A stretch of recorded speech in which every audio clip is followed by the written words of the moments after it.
So how do you get a stubborn ex back? It's a question that pulls at your pride, your patience, and your peace. But the real answer? It rarely begins with strategy. It begins with understanding human nature. See, the more you chase someone who's convinced themselves they're done with you, the more you reinforce their belief that walking away was the right call. Not because you're unworthy, but because you're still trying to convince instead of allowing them to reconsider. This isn't about changing their mind through pressure. It's about making space, emotionally and energetically, for them to feel the absence of what used to be there. Because sometimes the most powerful shift doesn't come from proving anything, but from stepping back in quiet self-respect and letting your stillness do the talking. So before we dive into how to reconnect with a woman who's hardened her stance, ask yourself this: are you willing to stop trying to be chosen and start choosing yourself first? If you're ready for that, then stay with me, because in this video, I'll be sharing 6 grounded, strategic, and emotionally intelligent steps that can guide you through this process, not just to get her back, but to return to your own center. And if this message speaks to where you are right now, take a moment to like this video and subscribe to Stoic Station, where we don't chase emotions, we master them. Let's begin. 1. Make them feel like it's their idea. There's a truth most men overlook when trying to win back a stubborn ex. It's not about logic, and it's never about persuasion. The more you try to explain, justify, or plead, the more they resist. Not because they don't feel anything for you, but because human nature is wired to protect pride. The moment someone feels cornered, they don't lean in, they retreat. And the more force you apply, the more walls they build. That's why the most powerful move isn't in what you say, it's in what you stop saying. When you step back, not in anger, not in emotional silence, but with quiet certainty, you interrupt their pattern. They were expecting you to chase, to break down, to plead your case like so many men do, but instead you vanish.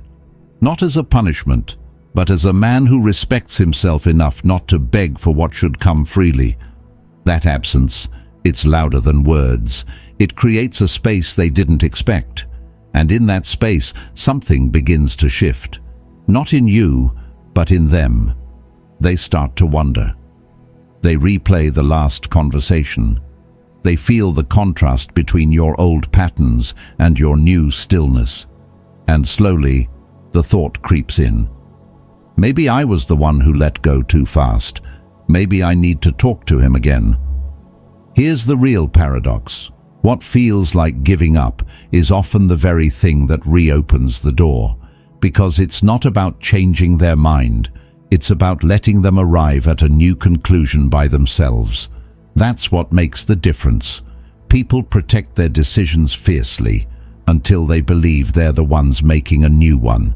And when they do, it doesn't feel like surrender. It feels like discovery. You don't need to manipulate or orchestrate some grand comeback. You just need to stop chasing and start embodying calm confidence. A man who walks away with grace doesn't lose power. He multiplies it. He lets silence speak on his behalf. And in time, that silence often says what words never could. You don't win them back by convincing them. You win them back by becoming the mystery they regret walking away from. And that starts when you stop trying to be chosen and start becoming the man who chooses himself. 2. Focus on your external life. You can't draw someone back into your life by standing still in the version of yourself they chose to leave. If they walked away from a place of emotional disconnection, staying stuck there only confirms that they were right to go.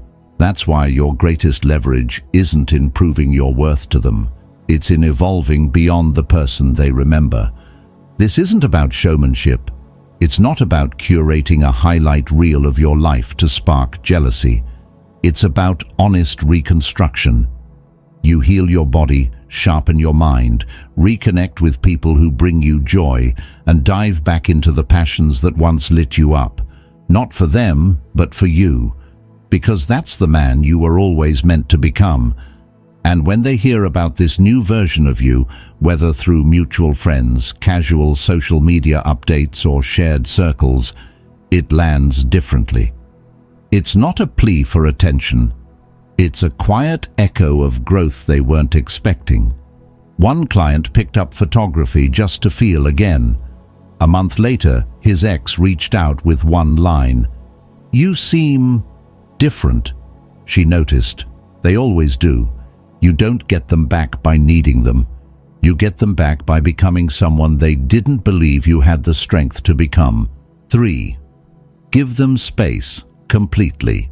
When you're dealing with someone stubborn, you're not just up against their emotions, you're confronting their pride. And pride doesn't respond well to pressure. The more you push, the more they resist.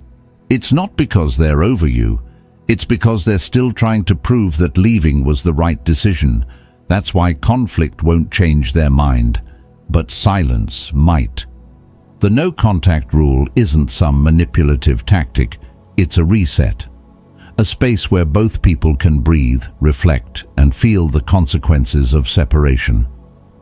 Most men don't last. They sit in silence for a week or two, then the anxiety creeps in. They convince themselves she'll forget, that someone else will take their place, that their silence looks like indifference. So they break it. They send that one text, the one they regret almost instantly. But the real strength? It's in not breaking.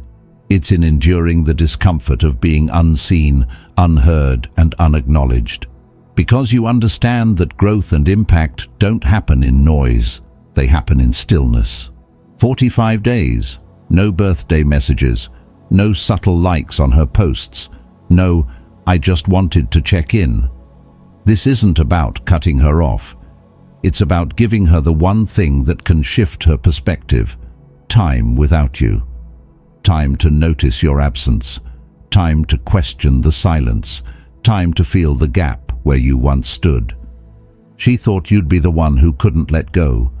She expected the late-night message, the apology, the attempt to explain. But when you didn't show up, it wasn't just silence, it was disruption. And that's when the shift begins, not in what she hears from you, but in what she feels without you. 4. Reconnect indirectly and create subtle jealousy. When the time comes to re-enter her orbit, you must do it without force, without agenda, and especially without the obvious scent of longing. The truth is, the more she senses that you're trying to win her back, the more her defenses rise. That's what stubbornness feeds on: feeling in control, feeling desired, feeling above the need to reconsider. So the goal isn't to chase her attention, it's to quietly capture her curiosity.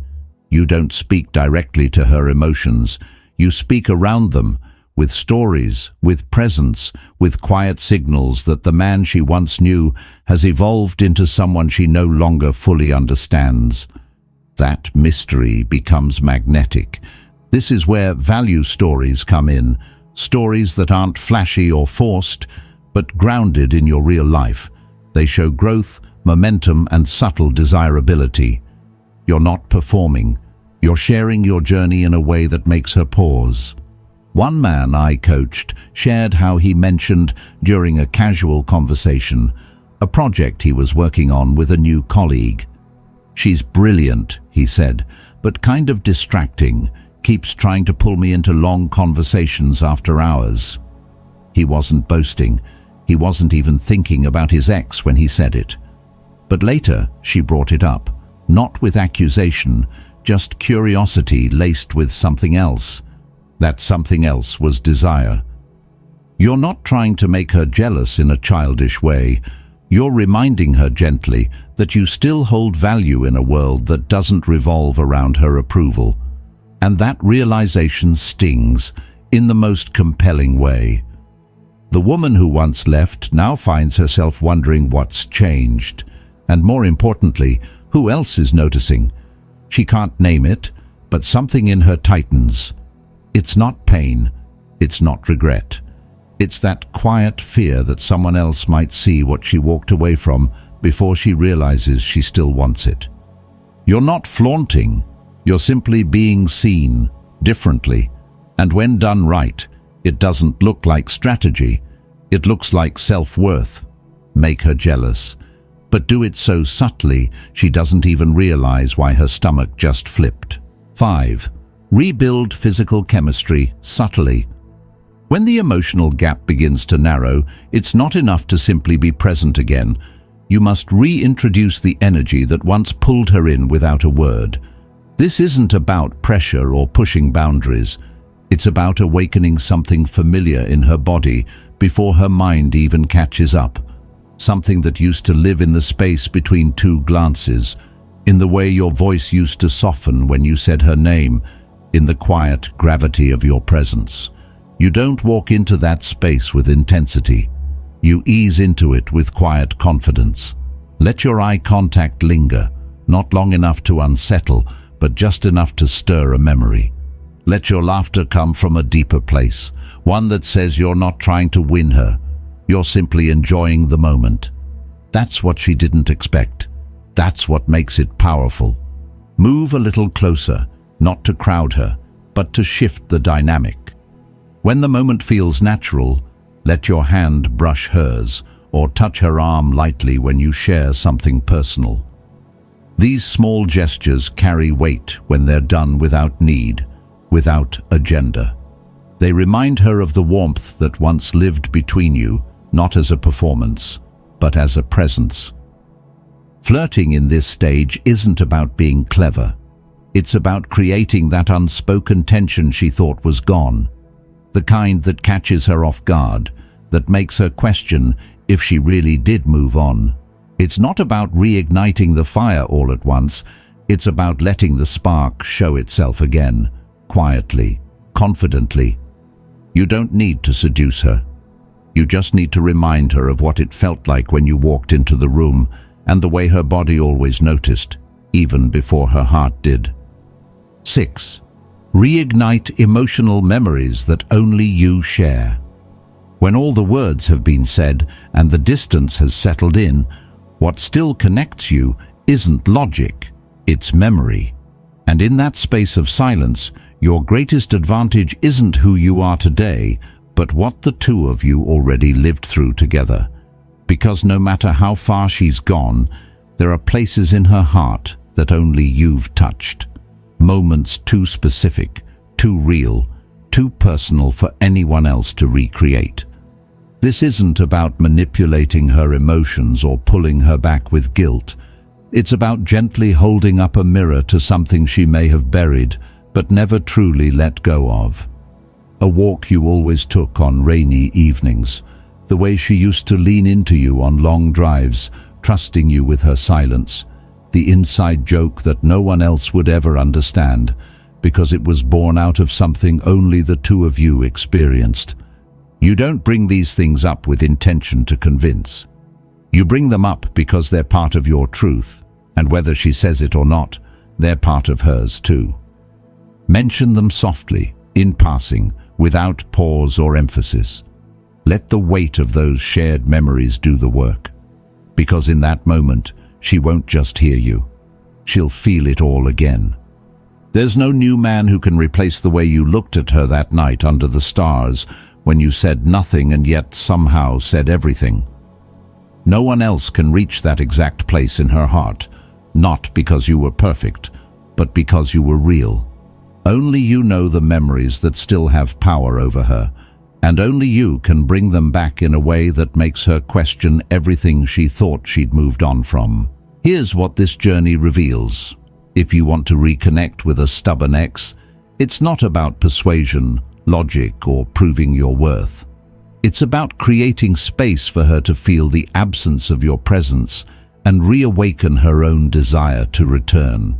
When you try to convince someone who's emotionally guarded, all you do is validate their decision to leave. The real shift happens when you stop chasing and start embodying calm, quiet confidence.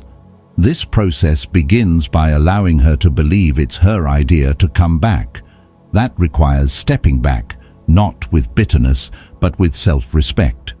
It's in that unexpected silence that curiosity grows. She starts to wonder what changed. And the more you focus on evolving your external life, your health, your energy, your purpose, the more she realizes that she's no longer the center of your world. That realization creates tension, attraction, and most importantly, respect. Silence is not distance, it's disruption. It challenges her expectations and creates emotional space. And when the time is right to reconnect, you don't rush in with need. You move with subtlety, with value. You share stories that remind her you're desired, fulfilled, and in motion. You reintroduce physical chemistry with ease, not pressure. And you let shared memories stir something deeper than surface attraction, nostalgia, connection, emotional weight. The core truth is this: real impact doesn't happen in noise. It happens in stillness. You don't need to manipulate or strategize your way back into her heart. You need to become the man who no longer needs to be chosen, because he already chose himself. And that's the version of you she'll struggle to forget. That's all for today, but if something I shared stirred something in you or left you with questions, drop them in the comments and I'll do my best to guide you. Healing after heartbreak isn't linear, and you don't have to walk through it alone. If this message resonated, take a moment to like this video and subscribe to Stoic Station. It's a space built for men who choose strength over desperation, clarity over confusion, and quiet growth over noise. Thank you for watching, and until next time, stay grounded, stay intentional, and above all, stay true to who you're becoming.